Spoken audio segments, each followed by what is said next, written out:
Hello and welcome to this week's Weekend Watch. It's me, Dave, hosting in place for Kate Crazy this week. We have got Matty Sutcliffe, who made his debut last week, back again. And of course, we've got the fans' favourite, Andrew Mount, as well. Some seriously good racing this weekend. We flip-flop, and the summer pun was intended there, between Ascot and York. Both tracks are officially classed as soft on turf tracks going report today. Good to soft in places. They both do race tomorrow, so it'll be worth paying attention to see what happens there. I think the weather forecast looks like it could be breezy, maybe a little bit of sun as well. So I would suspect they're going to dry out. Across those 7 races that I mentioned at Ascot and York, we've got 4 group races, and it culminates in the King George. That's at 3:40.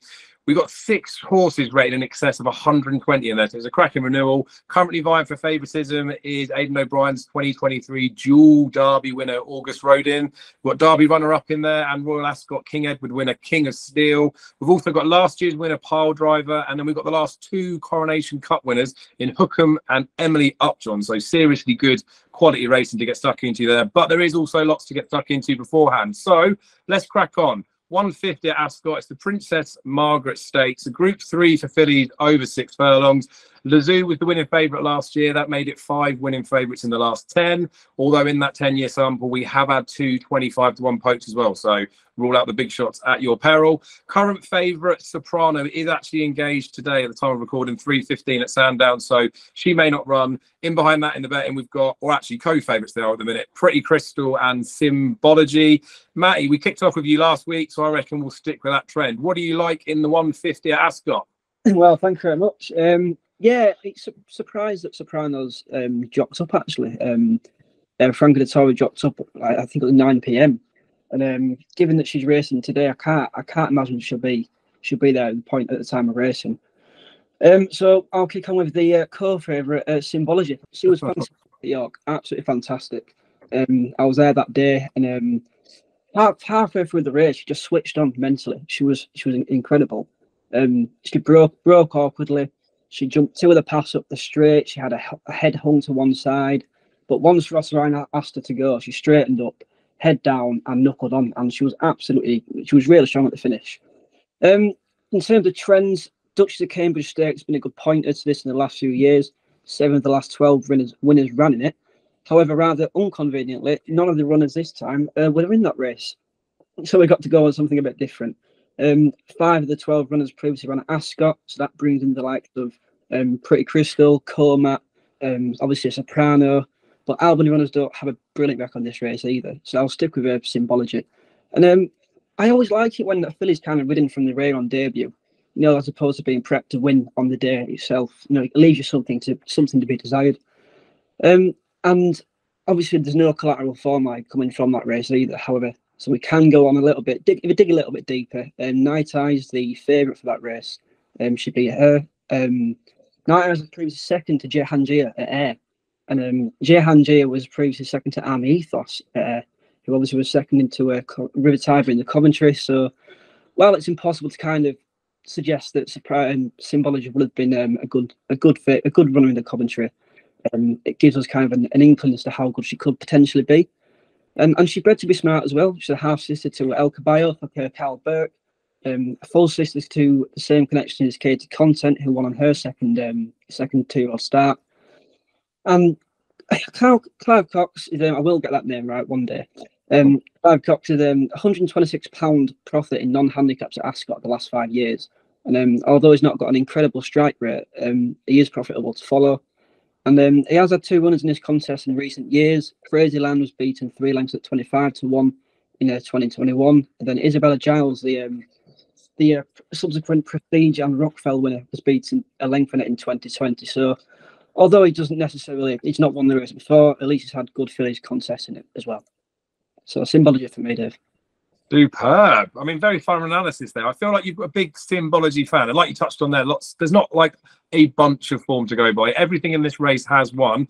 Andrew, how do you see it? I feel like that's a pretty good case by Matty.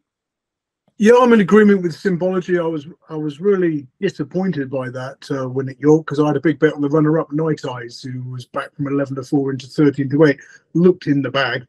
And then Symbology, despite running very green, jumping a path at one stage, has managed to get on top in very taking fashion, as Matty has outlined. So yeah, Symbology for me. I was quite interested in Cry Fiction after her 40-1 second to the impressive Star of Mystery in a listed race at Newmarket last time. I mean, like Matthew was saying, the Duchess of Cambridge has been a good pointer to this race, but any horse who ran at Newmarket last time out is worthy of consideration. 7 of the last 10 winners ran at HQ last time from 28 runners, profit of £24.32 to £1 level stake, regardless of which race they ran in. But Cry Fiction was a winner on good to firm ground on her debut. That Newmarket run came on good, and she needed to dry out really. She's by El Kabir, a US sire, who's a good influence for sort of fast ground performers. So yeah, Cry Fiction, semi-interesting if it does dry out. Soft, good to soft in places, and it's going to be a dry and breezy 2 days before race time. But yeah, Symbology, hard to get away from that York effort.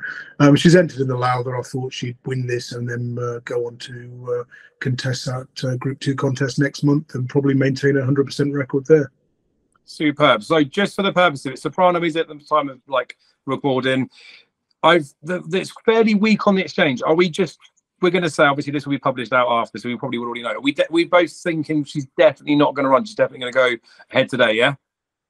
Yeah, I'll be very surprised if she runs on on Thursday. Whether she's going to turn out on Saturday as well. All right. And if she was a really late withdrawal, they say they're a little bit crafty, would it mean that you change the selection from Symbology, or would you both be sticking with Symbology regardless? Yeah, I'll quite happily stick with Symbology regardless of whether Soprano runs or not. Same for you, Matty? Yeah, stick with Symbology, definitely. Boom. I just thought it was worth saying because Sosler will be pulled out last minute. It's a little bit weak on the exchange, and I always like to read into that stuff. Anywho, 205 at York. We've got, Andrew, a weird race as far as I'm concerned. You know how much I love my jumps. I saw jump jockeys in there.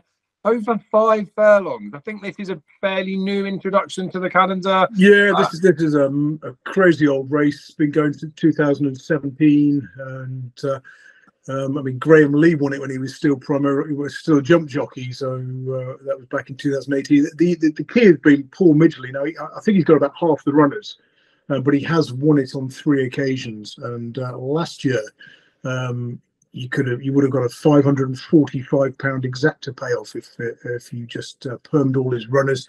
He won it with Birkenhead, ridden by Jonathan England, and Leoda's Dream with Sam Twiston Davis was a neck back in second. He wasn't far away from the trifecta with a 40-1 shot finishing 5th, Nibra again. So even though the yard's been pretty quiet of late, just pay close attention to what Paul Midgley's got, and maybe. Looking through them this year, Majeski Man with last year's winning jockey on board, Jonathan England, could be the one. Nice draw into stall 10, gives him options. Generally speaking, on the sprint track at York this year, you want to be more towards the far side, although on soft ground that can change. Although again, soft ground now on Thursday lunchtime as we record this, but we've got 2 drying days to come. But yeah, not really a race to have a serious bet in for me. But yeah, I'll go Majeski Man just on the Paul Midgley angle. Superb. Just before we come to you on that, Matty, I like eye-catching jockey bookings.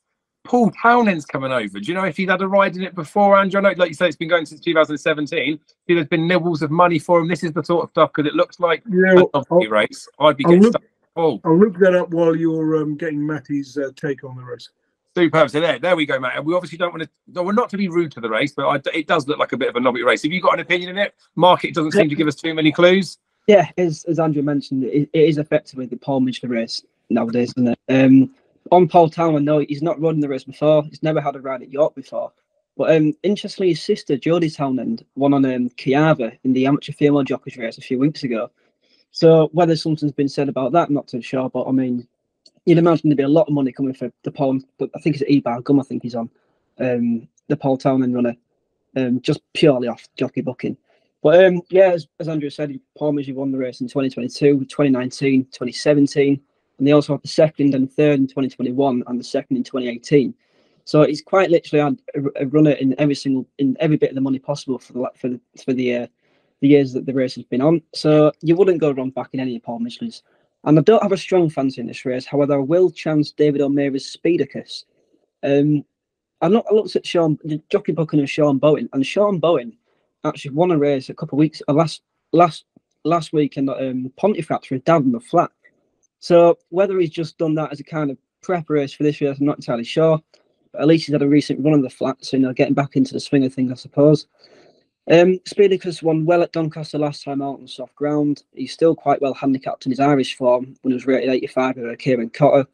And I know Andrew likes the record in the months. His record in July reached second and 2/3, which is something to go off. So not a strong fancy at all, but I'd be on Speedacus and throw some pennies at whatever Paul she's running to. Fantastic. And Andrew, just to reconfirm, is there actually going to be a selection from you in there, or you just? Yeah, I'll go Majeski Man as a tentative pick. Although I'll tell you it was a 5-star nap should he win.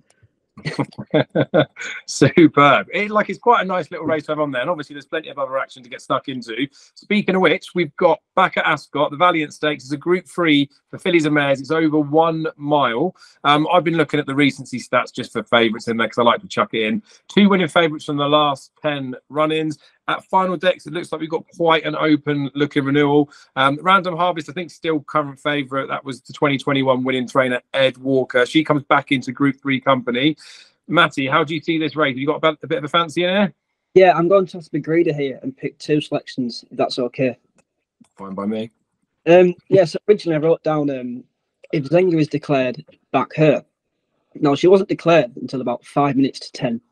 So I've been frantically this morning, completely going through the race with a fresher set of eyes, and to do a right for Zenga as well. But I'll kick it off with Random Harvest, the favourite, who at the time of writing was around 8-1. So unfortunately, she's been quite well now. But no, she's about 3-1, is she? Yeah, she's 5-2. Yeah, and she's a mare who improves with her racing. I mean, she won on the 5th start of the season last year. Then she didn't win until 5 starts later. And now she's on a 5th start this season, so she could be one that just takes well to her racing. Ascot form often pays dividends in this contest too. 5 of the last 12 winners had a run prior to Ascot, and her record at Ascot reads, I think, 2nd, 3rd, 3rd, and 2nd. And she was outclassed in the Group 1 Falmouth last time out behind Nashwa, but take Nashwa out of the race, and then she was only 2nd to Remarquee. It was obviously ran to Hero close last time out, and so I do think Random Harris is a good chance. Ed Walker won it with Dreamloper in 2021 as well. So I think she's a worthy favourite. Unfortunately, we've missed the price due to the declarations. And I think Grand Dam was pulled out recently, wasn't she? I think it was. And so yeah, I'll go with Random Harris. I'm gonna have to have an each way on Zenga. And now I don't know if you remember the Kensington Palace, the Phillies handicap at the Royal meeting, which just really a frantic pace. I mean, I think there's only three ones who were prominent who kind of held that pace, and one of them was Zenga for a Roger Varian. Now, she was caught on heels. She was a bit keen, short of room, but as I say, she managed to sustain quite a quick gallop. And then she went to the Pippalong Stakes at Pontefract, which has been a marginal pointer for this race as well. 2 of the last 12 winners have come from this race, and I backed her in this race, and I was counting. You know when you see them travelling so well, and you just think, here we go, get in. And then David Egan decided to go on the outside of I can't remember the horse which it was. Decided to go on the outside anyways, and she just became unbalanced, clipped heels, checked momentum, and if she'd have gone on the inside, she'd have probably won. Where the Irish train runner Darleaf, I probably butchered the pronunciation. But that's where she came from, and if Zenga had gone down that path, she probably would have won. And I just think she's far better than the rating 86. She's not an 86 rated filly whatsoever. And obviously she got to prove that in Group 3 company now, given she's been beating a handicap company and listed company. But I just think she's got so much more going for her. Like, she's by Lope de Vega. Dammer is related to 2 wins on soft ground, so the ground should be fine. And Kevin Stott as well. What a jockey booking that is 7 runs for Roger Varian, 4 wins and a place. Obviously, that would have been 7 runs and 5 wins had August Rodin not come down in the derby. So I do think Zenga's got a lot going for her, and I'll have to hedge the pair. Yeah, fair play. It's worth it though, isn't it? When you've got those horses that you've got a bit of an affiliation to, and you've seen something that's there, especially when they're these sort of prices, you've got to stick with them. Andrew, there's a couple of Irish raiders in here as well. When I look through the field, I sort of landed on Cadeau, Belle, but with no real confidence. Jamie Spencer's, to me, seems like a good booking for the horse that's been fairly impressive, lightly raced as well. You got a word on her? Yeah, well, she's my pick in the race. I mean, the key to any race on the round course at Ascot, any Ascot meeting, is generally coming late wide round the outside. And we saw at the Royal Meeting, if you're on that inside rail, one, it was probably slower, and two, you're going to meet all sorts of trouble in a big field. And I mean, Random Harvest loves Ascot.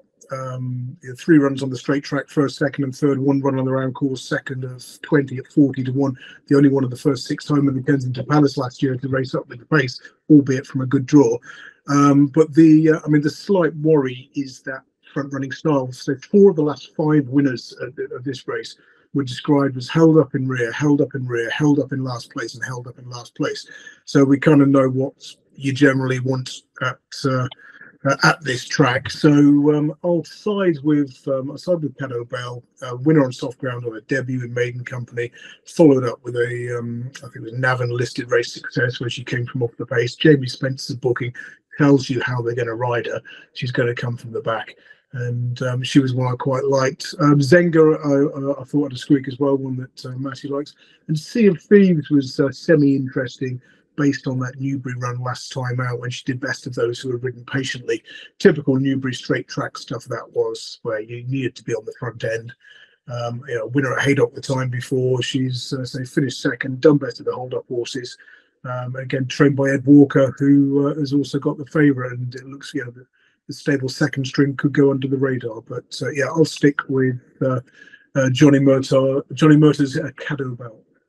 Fantastic. So just to recap on there, Cadeau, Belle, and then for Matty, it was Random Harvest with a bit of a saver on Zenga 2. Right, back to York. Said we were flip-flopping. That's exactly what we're doing. It's the Sky Bet Dash 6 furlong handicap. Again, done some recency stuff on the favourites. 4 out of the last 10 winning favourites. However, none in the last 6.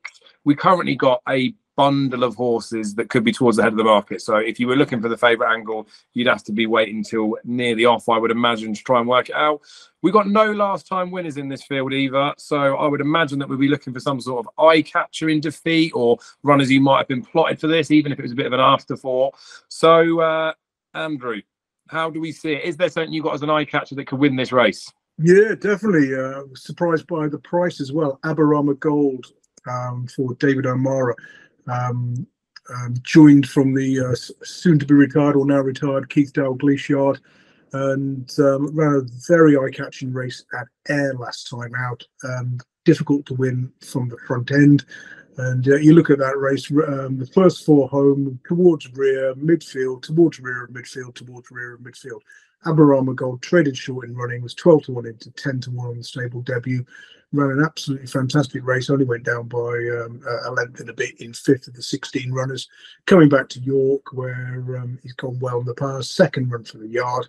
I think he's going to run a screamer here. So, Aberama Gold, again, nice sort of middle-ish draw in stall 12, gives him options.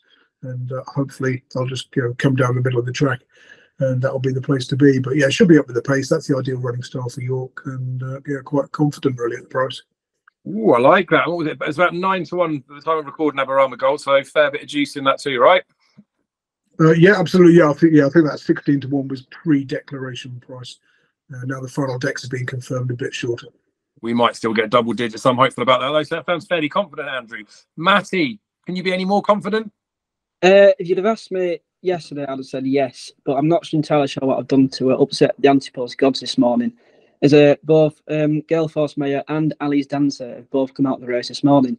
So similar to earlier, I've been frantically going back through the race again, and I've not got anything entirely strong. I think I'm still bitter about this morning, truth. I did thought Summgerhand was interesting. The old boy at the party, of course. It's funny you mentioned plot horses from earlier. Like, he's clearly been targeted at some race. Like, and just whether this is the race or not entirely sure. But 5 of his last 10 handicaps have come off top weight. Handicap wins have come off top weight, and while he'll be carrying second top weight, at least he's proven that he can do it. It was third in this race off a £2 lower mark in 2018. But again, it just whether today will be tomorrow or Saturday will be the day or not. Mark Walters runner, It Takes Time, interests me a little bit. Not disgraced up in Class 2 company for the first time at Pontefract, I think it was. He gave a stone away to the winner, who was also receiving a 3-year-old allowance. His record at York reads two wins and a fourth. Versatile ground-wise, and he's drawn in 10. And as Andrew mentioned earlier, the track bias this season at York has been quite strange, actually. When it's gone to soft ground, they all do tend to come to the near side. And but so you'd imagine stall 10 will be fine. But again, no strong opinions whatsoever. But 2 of interest. Okay, fair enough. So it looks like we're following Andrew in on that race then, because Andrew was ultra confident. It was such a swift response as well. It was almost like you knew you didn't even need to say it's almost like I've done my homework rather than make it up on the spot like I usually do. Right. Thinking of the next race we're looking at is the 3 o'clock at Ascot. It's the International Stakes. It's a heritage handicap. I love the heritage handicap stuff. I wish they did more of this type of thing on the jumps where you had like a bit of a scheme to get stuck into.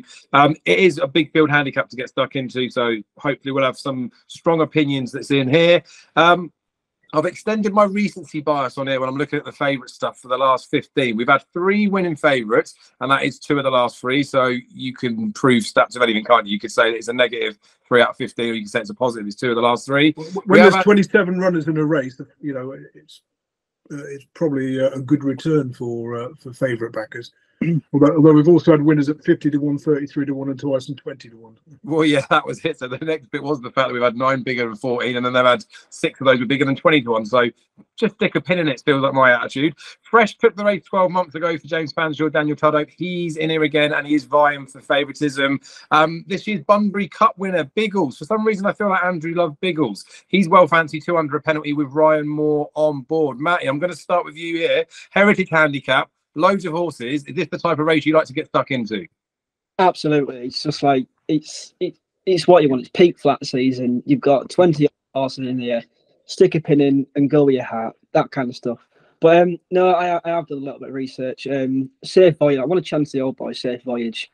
Who he's well handicapped off 97. It was 5th in the Victoria Cup where Rebel Territory defied the low draw. I think it was the only stall 2, and just like emphatically defied the low draw bias there. But take Rebel Territory out of the race, and you could throw blanket over the next 4 home. Safe Voyage in 5th, Spycatcher in 4th. Since finished 2nd in the Group 3 behind Chipstead Stakes at Newcastle. Then he was 1st in the Group 3 in Deauville, and I'm going to completely butcher another pronunciation here. The Prix des Orangis, and I completely I'm sorry for the French fellows here. Vafortina was 3rd. It was 2nd in the second off 102 to Northern Express at York. And of course, Biggles, who was 2nd, won the Bunbury Cup. And by 2 lengths, is now £5 higher. So, I mean, Biggles is, at the time of recording, Biggles is the favourite. And at 5 to 1, where you've got Safe Voyage at 20 to 1. So I think there's a massive price discrepancy there. Biggles drawn is 6 as well, not necessarily a good thing. I think low drawn winners, I think, are 2 from the last 12, I believe. Ideally, want to be drawn middle to high. Safe Voyage drawn in 23. So I think he'll run a big race at 20 to 1. Superb. So all the confidence in there, considering it's such a big field handicap, you're only going for 1 dart as well. I recognise some similarities in the way that we process races as well, with the fact that you just threw a few little slide digs in at Biggles because he's maybe short enough for you at the head of the market. Andrew, how much did you put him up for the Bunbury Cup? No. Oh, I feel like you mentioned him for the Bunbury Cup. Well, anyway, he won the Bunbury Cup. I put him up as a 5-star now. Yeah, that's right, definitely. Yeah. How do you think? Because obviously, like it is, we've got so many runners in there. I feel like these are the types of races that you want to get stuck into. You're not brave enough to just go with 1 dart like Matty, are you? Yeah, well, it's an interesting race, this one, because normally straight track, Ascot, what you need, you want to be coming from off the pace. But we've had an all-the-way winner at 33 to 1 in this race. In the last 10 years, we've had 6 who raced prominently. So just keep an eye on that as well. It might actually not sort of run like your normal Ascot races on the straight course. So don't be put off if your horse tends to race up with the pace. I thought Biggles had an obvious chance. So 8 of the last 10 winners ran at Ascot or Newmarket last time out. So 7 of the last 10 finished 1st, 2nd, or 3rd in their prep race. And it's funny when you look at those sort of stats, and then you see winners at 50 to 1, 33 to 1 twice. But you know, they'd often sort of won minor races and then come here and followed up. You know, Richard Fye's got a good record as well. It's Biggles is obvious. I mean, the interesting one, the poor old horse Ropey Guest is run in the last 3 Bunbury Cups, and he's been drawn on the wrong side every single time, often doing best of his group. Now, he did best of the low draws last time out, and although he was switched more towards the far side, he still had to cover more ground. And you look at that, he's ruined the TriCast for the high drawbacks. I mean, you know, the first 5 were drawn 18, 3, 16, 17, 15. Now, twice Ropey Guest has run in the Bunbury Cup, run well from a bad draw, then come into this race and run a shocker, but both times was on good to say a shocker, a bit unfair. Last year he was 10th, beaten 4 and a bit lengths. Both times on good to firm ground. He needs some cut in the ground. So if it doesn't dry out too much, I thought Ropey Guest wouldn't be a bad bet. You know, if that stall 27 draw is no hindrance. Historically, 27 would be absolutely fine, might even be an advantage. But the going stick at the moment says that the quicker ground is on the far side where the low numbers are. It's actually slower in the centre, marginally quicker than on the stand side, but quicker overall down the far side. So Christ knows where they're going to race in this contest. We'll get some clues, you know, earlier on, hopefully in that in the maiden at 1:15. But yeah, your guess is good as mine. So I'll go for the luckless Ropey Guest in the hope it doesn't dry out too much. But yeah, no strong opinion in this one. Superb. I mean, I'm pretty impressed that we've managed to get a single selection from both of you in such a big field handicap. Maybe there's some confidence in there. Chuck up a little reverse. Oh, yeah, I'll just mention a couple of Mr. Bluebird's half interest. He had 2 runs here, over 6 furlongs, a win and a place, and he's a Heathermain's runner, about 40 to 1. Probably wants 6.5 rather than 7 furlongs, but might run some sort of race at a big price. And the other one, with a Rhythm Master as well, bombed out at the Royal Meeting, but on softer conditions, might go okay. But that's 66 to 1. But yeah, I'll go Ropey Guest. Superb. You've got to do it. Mention a few of them when they're in there, because we want to get some sort of wisdom that we had a mention to the winner. We've got back at York now, though. We've got a Group 2, so better quality racing. Me being the snob that I am, this does look like a fairly tasty race. We do just have the 5 runners. We've come from a massive field handicap to this, but the quality is there for all to see as far as I'm concerned. We've got my Prospero, currently 6 to 4, I think 6 to 4, maybe 11 to 8 now. Would look like it was being nibbled in a little bit. Stepping down in grade to Group 2 level. Is winless for just over a year, but it is just over a year. I think she won in July last year. 4-year-old Alf Layla steps up to Group 2 company here. Does so on the back of a hat-trick of wins, but hasn't been seen since last October. I'm not sure whether that's by design or not. We've had 3 winning favourites from the last 10. So I think I'm going to start with you, Andrew. And are you with or against my Prospero? I'm with 2 horses in the race, the favourite and the outsider of the entire field. Now, my Prospero, he's unbeaten in Group 2 or lower company since his debut, 3 from 3. Good effort over an inadequate trip in the Lock-Inch, finishing 4th. Bit underwhelming at Royal Ascot, but he was incredibly weak in the betting late, and you know, clearly wasn't expected on that day. Whether it was paddock inspection, whether the ground was too fast, I'm not quite sure. But you know, with a bit of cut in the ground, it's officially soft at the moment. Again, not much rain forecast between now and Saturday, but it should still be soft enough to make a difference. I thought, you know, given the William Haggis's record at York as well, he's going to be sort of hard to kick out of the first 2. I mean, I want it to be against the next 3 in the betting, really. I mean, Alfela's a fast ground horse, and so you've got to worry about conditions for that one. Royal Champion, Roger Varian's runner. Again, will he handle the conditions? You know, every time he's had cut in the ground, he seems to have bombed out. He beat 120 lengths on Champions Day at Ascot last season. And Mashore, he's been winning from the front at the Currow, which is a greyhound track where, you know, whoever rails tends to stay there. So whether he can do it away from that venue remains to be seen. So the obvious interesting one is Checkandchallenge. First time visor, that's a positive statistical angle for the Bill Knight yard. He's been a little bit underwhelming this year. I mean, the yard has in general, I think they're running at a 7% strike rate from the usual 11%. But he's got cut in the ground. And that wasn't a bad effort at Royal Ascot when he was in mid-division at 20-1. That was in the Wolferton Stakes, only beaten 5 1/4 lengths. So yeah, I'll go favourite and outsider. We're looking at sort of 11-8 and 12-1. I'll probably put them in a reverse forecast. Fair enough. And Matty, how do you see the race? Completely the same, unfortunately. No, it's good.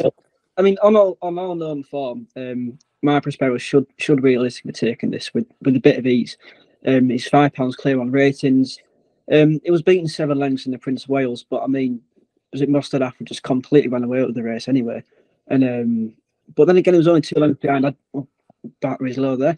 2 lengths behind Adia and Luxembourg, and a half length in front of Bay Bridge. I mean, if you had those 3 runners on here, they'd be clear favourite by a mile. So he's the class horse of the race. I mean, Tom Marquand's, yeah, I think realistically he should be going close. But as Andrew said, Checkandchallenge, you can't write him off whatsoever. He's not had his ground this season at all. Soft ground Malark. And William Knight obviously won the race last year with Sir Busker as well. And so I think, yeah, it's simply a case of putting the 2 in a forecast, I'd say. Superb. So, I mean, you both sound fairly confident. I don't mind the price. Obviously, it's all relative to what chance you think they've got. The way you 2 guys have sold it to me, I feel like my Prospero is probably not a bad price. But is it just that? Are we going to say it's selection, but probably looking at the forecast, or will you be getting stuck in? I wouldn't be getting stuck in personally, no. But on all known form, it's £5 clear on rate. He should realistically be winning this race. All right, and Andrew, I'm just going to come back to you for this similar sort of thing. Do you reckon price-wise there's still a little bit of juice in it? I know it's short. Yeah, you can see him going off evens or 11-10 on. So yeah, if playing at that end of the market is your thing, then you could argue that 11-8 at the moment is bigger than he will start on the day. Boom. Thank you very much. I will be having a few penny on before this is published. We got up to the feature race today. This is one of my favourite races of the whole flat season. I went and watched Enable do it back to back a few years back, maybe 2018-19, I think it was. Absolutely peeing it down, one of them. I was probably one of the only people that stood out on the race course to watch her. But we do always have good horses in here.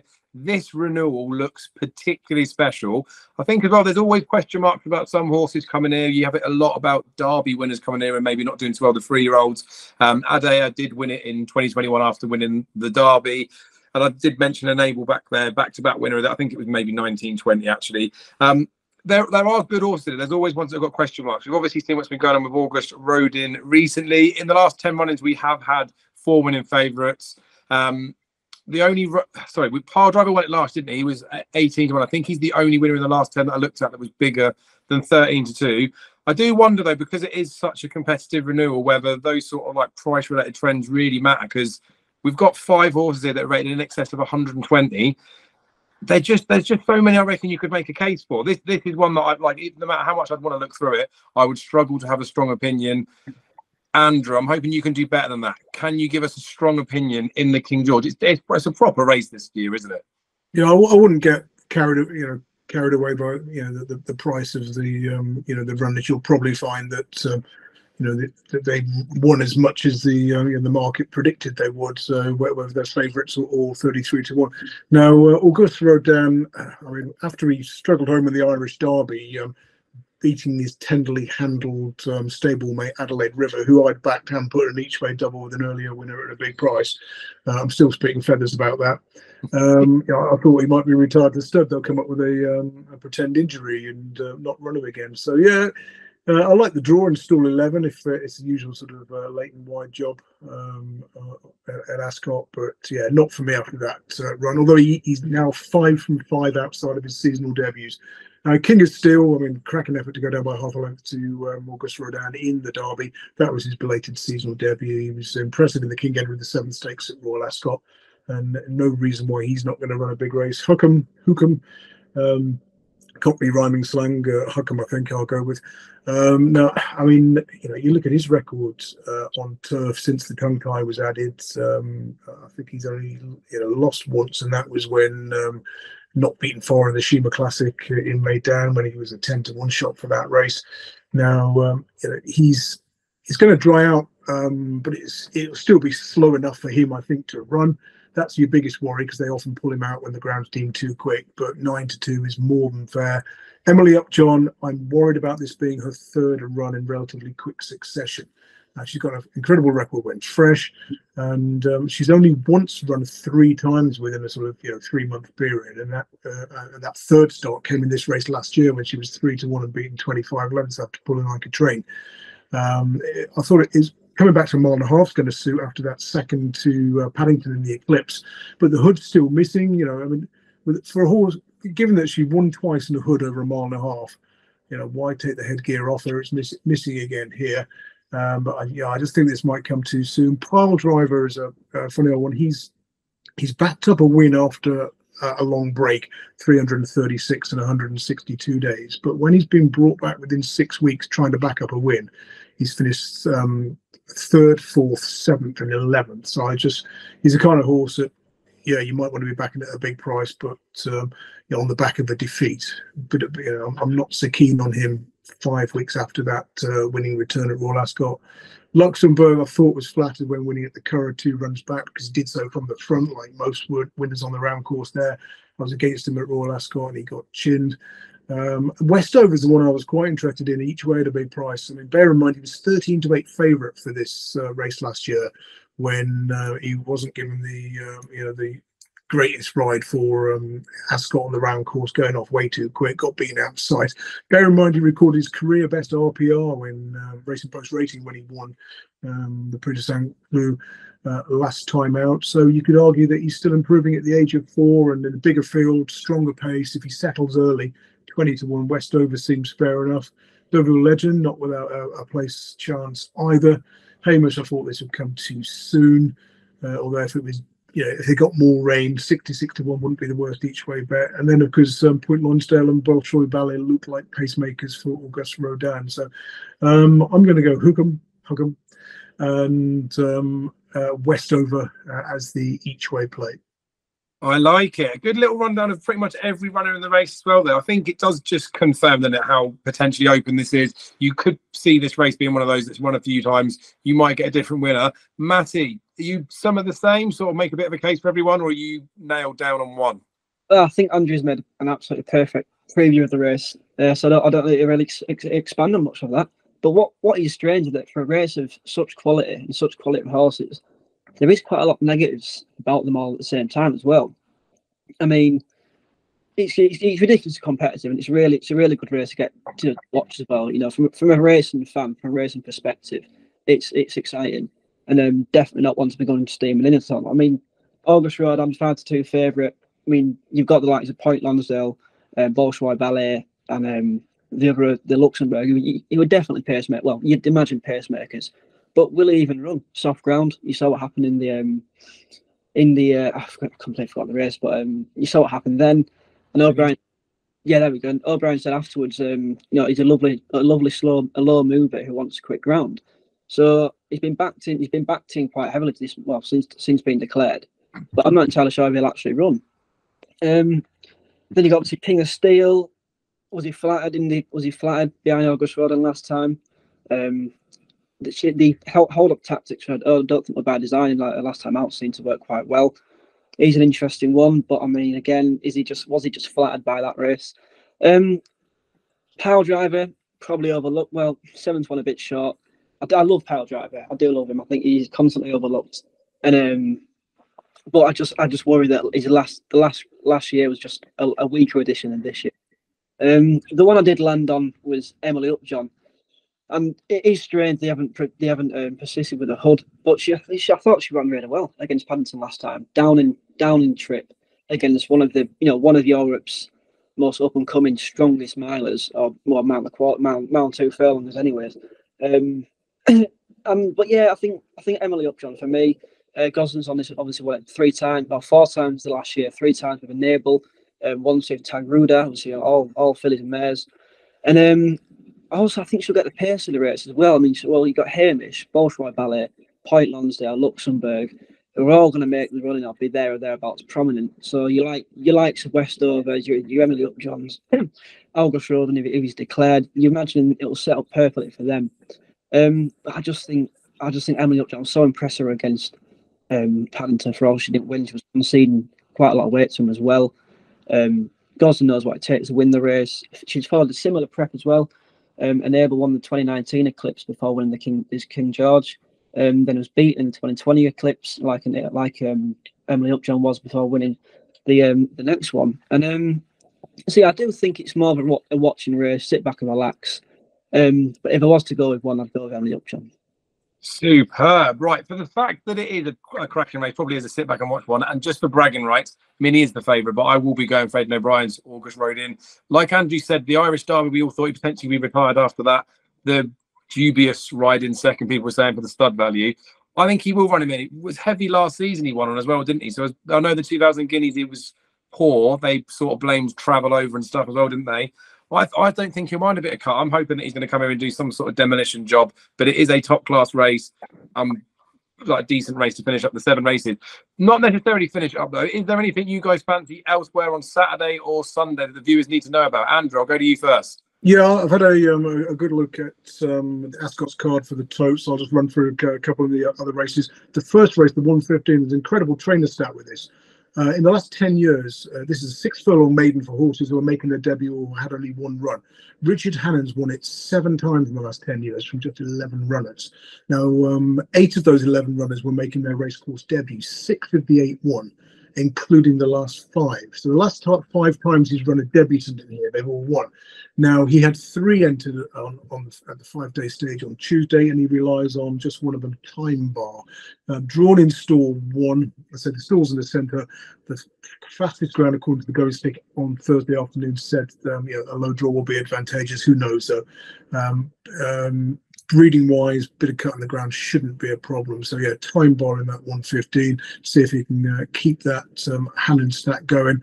And then in the 450, good old Latin. He's been running really well. I mean, he won the Irish Lincolnshire on his reappearance, went to the Spring Cup at Newbury, he was drawn out of it, first one home with the high numbers. And I was quite impressed by his narrow Newcastle win last time. Actually, he was drawn in stall 1, stuck on the wing. That's a hard draw to overcome in big fields at that venue. And Ryan Moore's riding the last 15 seasons when riding in handicaps William Haggis, profit of £41.15 to a £1 level stake, 45 winners from 173 rides. And finally, the 525, the 5 furlong handicap, the Whispering Angel handicap. Rhythm and Hooves were at Royal Ascot, obviously of interest. Though there's a horse called Coonan, trained by Richard Fahey, who was favourite for the Scottish Stewards Cup just over a week ago. Stiff 6 furlong sort of proved his undoing, and he looks like he wants to come back to 5. He was also poorly drawn in stall 12 to 13, I think it was. I can't understand how he went off favourite from that draw at Hamilton when you've got to be down the centre of the track. So his 4th place was, although he was beaten sort of 4 or 5 lengths, that was a good effort in the circumstances. So yeah, Coonan in the 525. Superb. Thanks for that, mate. Matty, anything else from you elsewhere this weekend? Not for Saturday and Sunday, but I've one for tomorrow at York. I'm off for the evening meeting there. There's a horse called Cooperation for Mike Murphy and Michael Keedy. It was at 4th at Haydock, and there was a massive far side bias that day. And Rhaetia, Emperor Spirit, and Nordic Empire all came down the far side. And Cooperation just came from absolutely nowhere on the near side. And I was really unlucky to just be with first in his group of 7, quite unlucky, only being a length. Back on soft ground at York, one at soft ground at Thirsk, and I think he's nicely handicapped to go in. 13 to 2. So I'm glad to hear you say that. He's in my GG column for tomorrow as well, along with also Rapido in the same race. Well, price dependent. I'll see how they price up later on. Excellent. There's plenty. And I mean, I was going to mention at the start of the show, but I didn't want to take away from it. It's Goodwood and Galway next week as well. I don't know enthusiasm by being so calm for this. Right, we've done the best bet. We haven't done the best bets. We've done anything else. We've done the selection. So it is time for best bets for the weekend. Matty, what is your best bet for Saturday's ITV7? I'm going to have to go with Symbology. Short price, but I think she'll win. Andrew, has he stolen yours or have you got something else? I've got to go Abarama Gold because I think that was the one I sounded most confident about when I stepped back and listened to myself. Fantastic. Right. So thank you so much, guys, for your insight for the races for this Saturday. Thank you guys out there for watching, and we will see you again soon.